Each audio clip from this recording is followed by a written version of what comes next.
பின்னர் நடைபெற்ற செயல் வீரர்கள் கூட்டத்தில் மாவட்ட தலைவர் திரு மோகனப்பிரியா அவர்கள் தலைமையில் மும்மொழி கொள்கை விளக்க அமைப்பாளர் சுகுமார் அவர்கள் வரவேற்புரையாற்றினார். அதன் பின்னர் நடந்த நிகழ்ச்சிகளை மாவட்ட பொதுச் செயலாளர் வடுகநாதன் அவர்கள் தொகுத்து வழங்கினார்.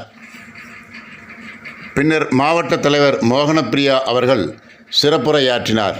இந்த நிகழ்வில் திருப்பூர் தெற்கு மாவட்டத்திற்கு உட்பட்ட நமது தாமரை சொந்தங்கள் சுமார் 500க்கும் மேற்பட்டவர்கள் கலந்து கொண்டு புதிய மாவட்ட அலுவலக திறப்பு விழாவிலும் அதன் பிறகு நடைபெற்ற செயல் வீரர்கள் கூட்டத்திலும் கலந்து கொண்டு சிறப்பு செய்தனர்.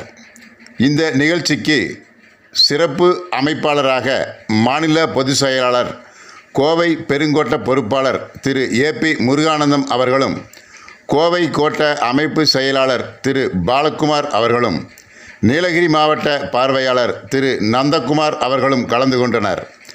மற்றும் மாநில மாவட்ட மண்டல் நிர்வாகிகளும் திரளாக கலந்து கொண்டு இந்த விழாவினை சிறப்பித்தனர்.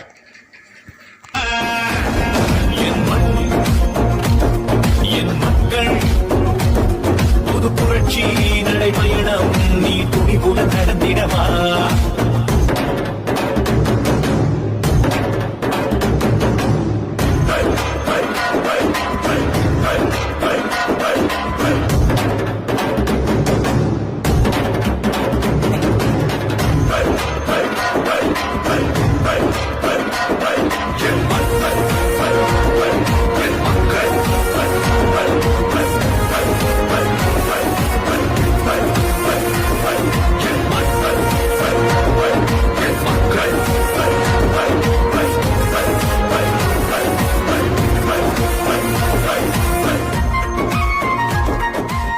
செயல் வீரர்கள் கூட்டத்தில் சிறப்புரையாற்றிய மாநில பொதுச் செயலாளர் ஏபி முருகானந்தம் அவர்கள் விரைவில் தமிழகத்தில் பாரதிய ஜனதா கட்சியின் ஆட்சி மலரும் என்று தாமரை சொந்தங்களுக்கு உறுதியளித்தார்.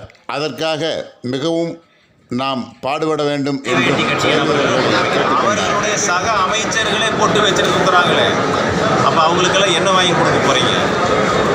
வேஸ்டிக்கு பொதுவாக வேறு ஏதாவது வாங்கி கொடுக்க போகிறாரா?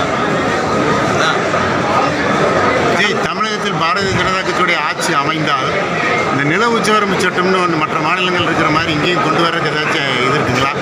அது பற்றி ஏதாவது இருக்குன்னா அவங்க பிறகு யோசனை பண்ணி சொல்லுவாங்க. இப்போதைக்கு வந்து இந்த நம்ம வகுப்புடைய சட்டம் திருத்த மசோதா இன்றைக்கு வந்து இரு அவைகளிலும் சிறப்பாக அது கடந்து சென்று இருக்கின்றதுனால அதில் தமிழகம் கூட பெரிய அளவிலே பாதிக்கப்பட்டிருக்கிறது. பல்வேறு கிராமங்கள் சில கோயில்களை கூட நேரடியாக அவர்கள் ஆக்கிரமித்திருக்கிறார்கள். அதனால் பல்வேறு நபர்கள் சப் ரிஜிஸ்டர் ஆஃபீஸ்லாம் அது வந்து அதையெல்லாம் கையகப்படுத்தி கொடுக்க வேண்டும் அப்படின்னு சொல்லி நமக்கு பல்வேறு மனுக்கள் வந்திருக்கின்றது. அதனால் அது ஏழை எளிய மக்களுக்கு எதிராக இருக்கக்கூடியது.